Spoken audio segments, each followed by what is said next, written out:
Item ಯಾವುದೇ ಇರಲಿ try ಮಾಡಿ ಆಚಿ ಚಿಕನ್ ಮಸಾಲಾ. ಆಚಿ ಚಿಕನ್ ಮಸಾಲಾ ಅಡುಗೆ ಮಾಡೋಗಿನ ಹೋಟೆಲ್ ತೋರಿಸೋದು ಚೀಪು. ಇಲ್ಲ ಕಾಫಿ ಟೀ ಎಲ್ಲ ಕಾಸ್ಟ್ಲಿ. ಮೇಡಮ್ ಕಂಪೇರ್ ಮಾಡ್ದಂಗೆ ಇಲ್ಲಿ ಕೊಡೋ ಕಾಫಿ ಟೀಗೆ ಅಲ್ಲಿ ಒಂದ್ ಲೀಟರ್ ಹಾಲು ಬರುತ್ತೆ ಅಂತಾರೆ ಅವರು. ಇಲ್ಲ, ನೀವು ಒಂದ್ ಕೆಲಸ ಮಾಡಿ, ಎಲ್ಲರೂ ಹೋಟೆಲ್ ತರ್ಸಲ್ಲ. ಕ್ಲೌಡ್ ಕಿಚನ್ ಮೇಡಮ್ ತರನೇ, ಮೇಡಮ್ ಹೇಳ್ತಾರ ತುಂಬಾ ಜನ ಹೆಂಗಸರುಗಳು ಕ್ಲೌಡ್ ಕಿಚನ್ ಕೆಲವು ಮನೆಗಳಲ್ಲಿ ಮಾಡಿವ. ಇದೆಲ್ಲ ಇವತ್ತು ಏನು ಆನ್ಲೈನ್ ಡೆಲಿವರಿ ಬಂದು ಎಲ್ಲರೂ ಹೋಟ್ಲಿಗೆ ಬರ್ತಾ ಇಲ್ಲ. ನಾವು ಹೋಟ್ಲ್ ಅವ್ರು ಹೇಳ್ಕೊಳ್ಳೋದು ಮಾತ್ರ ವ್ಯಾಪಾರ ಇಲ್ಲ, ವ್ಯಾಪಾರ ಎಲ್ರಿಗೂ ಹಂಚಿ ಹೋಗಿದೆ.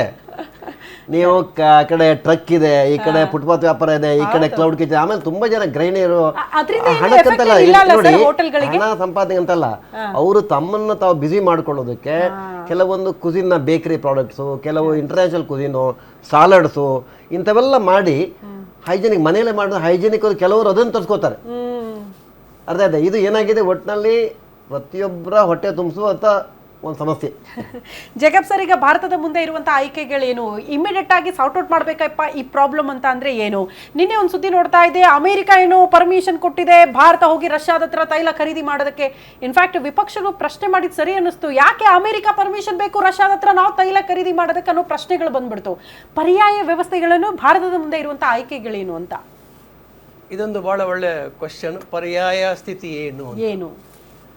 ಅದು ಇವಾಗ ಟ್ರಂಪ್ನವರೇ ಒಂದು ತಿಂಗಳ ತನಕ ನೀವು ರಷ್ಯಾದಿಂದ ತಗೊಳ್ಳಿ, ಕಂಟಿನ್ಯೂ ಮಾಡಿ ಅಂತ. ಅದಕ್ಕೆ ಪ್ರಶ್ನೆ ಕೇಳೋದಿದೆಯಲ್ಲ, ನೀವು ಯಾರು ನಮ್ಗೆ ಹೇಳಲಿಕ್ಕೆ? ಅದು ಕೂಡ ರಷ್ಯಾ ಈಗ ಏನು ಮಾಡಿದೆ, ಮುಂಚೆ ಡಿಸ್ಕೌಂಟ್ ರೇಟ್ನಲ್ಲಿ ತೈಲ ಕೊಡ್ತಾ ಇದ್ರು. ಇಂಡಿಯಾ ಮತ್ತು ರಷ್ಯಾ ಒಟ್ಟಿಗೆ 70ರಿಂದ ಅಂದರೆ ಮಾರ್ಕೆಟ್ ಪ್ರೈಸ್ಗಿಂತ ಕಮ್ಮಿ ಕೊಡ್ತಾ ಇದ್ರು, ಅಬೌಟ್ 10 to 15%. ಇವಾಗ ಅವ್ರು ಹೇಳ್ತಾ ಇದ್ದಾರೆ, ಇಲ್ಲ ನಾವೀಗ ಮಾರ್ಕೆಟ್ ರೇಟ್ಗಿಂತ ಕಮ್ಮಿ ಕೊಡ್ಲಿಕ್ಕಾಗಲ್ಲ. ಈಗ ಏನು ಮಾರ್ಕೆಟ್ ಇದೆಯೋ, ಏನು ಇವಾಗ ತೈಲದ ಬೆಲೆ ಮಾರ್ಕೆಟ್ ರೇಟ್ನಲ್ಲಿ ಇದೆಯೋ ಅಷ್ಟೇ ರೇಟಿಗೆ ಕೊಡ್ತೀವಿ ಅಂದ್ಬಿಟ್ಟು ರಷ್ಯಾ ಹೇಳ್ತಾ ಇದೆ. ಆವಾಗ ಏನು ಪ್ರಯೋಜನ ಆಯಿತು? ಅಗ್ರಿಮೆಂಟ್ ಇದ್ರೂ ಇಲ್ಲ, ನಮಗೆ ಕೊಡ್ಲಿಕ್ಕೆ ಆಗ್ತಾ ಇಲ್ಲ. ಯಾಕಂದರೆ ರಷ್ಯಾ ಕೂಡ ಈಗ ಲಾಟ್ ಆಫ್ ಮನಿ ಉಕ್ರೇನ್ ಮೇಲೆ ವಿಡ್ರಾ ಮಾಡಿಬಿಟ್ಟು, ಸೊ ಅದನ್ನು ಫಿಲ್ಅಪ್ ಮಾಡಲಿಕ್ಕೆ ನೋಡ್ತಾ ಇದೆ. ಆಪರ್ಚುನಿಟಿ ಇದು, every country is opportunities. Okay, ಬೇರೆ ಪರ್ಯಾಯ ಏನು? ವೆನೆಜುಲಾದಿಂದ ತಗೋಬೇಕು.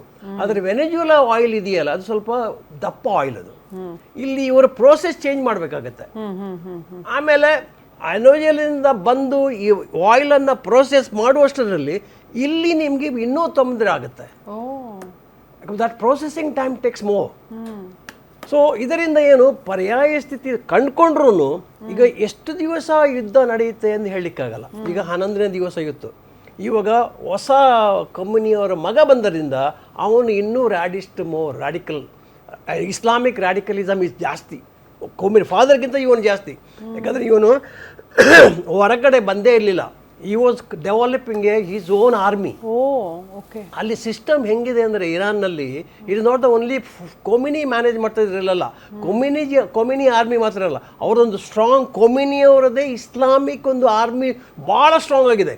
ನಮ್ಮಲ್ಲಿ ಹೆಂಗೆ ಈ ಟೆರರಿಸ್ಟನ್ನು ಕೊಡಲಿಕ್ಕೆ ಸ್ಪೆಷಲ್ ಟೀಮ್ ಇದೆಯಲ್ಲೋ, ಟಾಸ್ಕ್ ಇದೆಯಲ್ಲ, ಆ ಥರ ಅಲ್ಲಿ ಅದನ್ನು ಮ್ಯಾನೇಜ್ ಮಾಡ್ತಾ ಇದ್ದೆ ಇವನು. That means is the more powerful and knowledgeable than the his father Khomeini. So ಬಹುಶಃ ಈ ಯುದ್ಧ ನಿಲ್ಲಲ್ಲ. ಅವನಿಗ ಸ್ಟೇಟ್ಮೆಂಟ್ ಕೊಟ್ಟಿದ್ದಾನೆ, ನಾವು ಡಿಸ್ಕಷನ್ ಬಂದಾಗ ಯು ಎಸ್ ಎ ಡಿಸ್ಕಷನ್ ಆಗುವ ನೀವು ಅಟ್ಯಾಕ್ ಮಾಡಿದ್ದೀರಾ, ಸೊ ನಾವು ಡಿಸ್ಕಷನ್ಗೆ ನೀವು ಇವಾಗ ಏನು ಡಿಸ್ಕಸ್ ಮಾಡಲಿಕ್ಕಿದೆ, ಏನಾಗುತ್ತೋ ಆಗ್ಬಿಡೋಣ ಅಂತ. ಆದರೆ ಈ ವಾರ್ ನಿಲ್ಲುವ ಯಾವ ಕಾಣ್ತಾ ಇಲ್ಲ. ಒಳ್ಳೆ ವಿಚಾರಗಳನ್ನ ಹೇಳಿದ್ರು ಜೇಕಬ್ ಸರ್. ಈಗ ಖಮೀನಿ ಹತ್ಯೆ ಆದ ಬಳಿಕ ಎಲ್ಲವೂ ಸರಿ ಹೋಯ್ತಾ ಇರಾನ್ನಲ್ಲಿ ಅಂತಂದ್ರೆ, ಅದಕ್ಕಿಂತ ಸ್ಯಾಡಿಸ್ಟ್ ಮನಸ್ಥಿತಿ ಆತನ ಪುತ್ರನದ್ದು, ಆತ ಉತ್ತರಾಧಿಕಾರಿ ಆಗೋದ ಅಂತ. ಇಸ್ಲಾಂ ಧರ್ಮದ ಒಂದು ಅತಿ ದೊಡ್ಡ ಶರಿಯತ್ ಕಾನೂನು ಎಲ್ಲಾದ್ರೂ ಯಾವ್ದು ನೆಲದಲ್ಲಿ ಇದೆ ಅಂತ ನೀವು ಪ್ರಶ್ನೆ ಮಾಡಿದ್ರೆ ಒನ್ಸ್ ಅಗೇನ್ ಇರಾನೇ. ಅಷ್ಟರ ಮಟ್ಟಿಗೆ ಹಾರಿಬಲ್ ಆಗಿದೆ ಆ ಕಾನೂನು ಅಂತ. ಅದರ ವಿರುದ್ಧ ನಾಗರಿಕರು ತೆರಿಗೆ ಬೀಳಬೇಕಷ್ಟೇ, ದಂಗೆ ಹೇಳ್ಬೇಕು ಅಮೆರಿಕ ಹೇಳ್ದಂಗೆ. ಇಲ್ಲ ಅಂದ್ರೆ ಪರಿಸ್ಥಿತಿ ಸರಿ ಮಾಡೋದಕ್ಕೆ ಸಾಧ್ಯನೇ ಇಲ್ಲ. ಆ ಹಠವನ್ನ ಅಮೆರಿಕ ತೊಟ್ಟಿದ್ದು ಕೂಡ ತಪ್ಪು ಅನ್ನುವಂತಹ ವಿಚಾರಗಳನ್ನ ಜೇಕಬ್ ಸರ್ ಹೇಳ್ತಾ ಇದ್ದಾರೆ. ಈ ಪರ್ಯಾಯ ವ್ಯವಸ್ಥೆಗಳ ಕಂಡುಕೊಂಡ್ರು ಕೂಡ ಅದು ಸುಲಭ ಅಲ್ಲ ಅಂತ. ಹಾಗಾದ್ರೆ ಏನೆಲ್ಲ ರಿಸ್ಕ್ ಫ್ಯಾಕ್ಟರ್ಗಳಿದೆ ಭಾರತದ ಮುಂದೆ?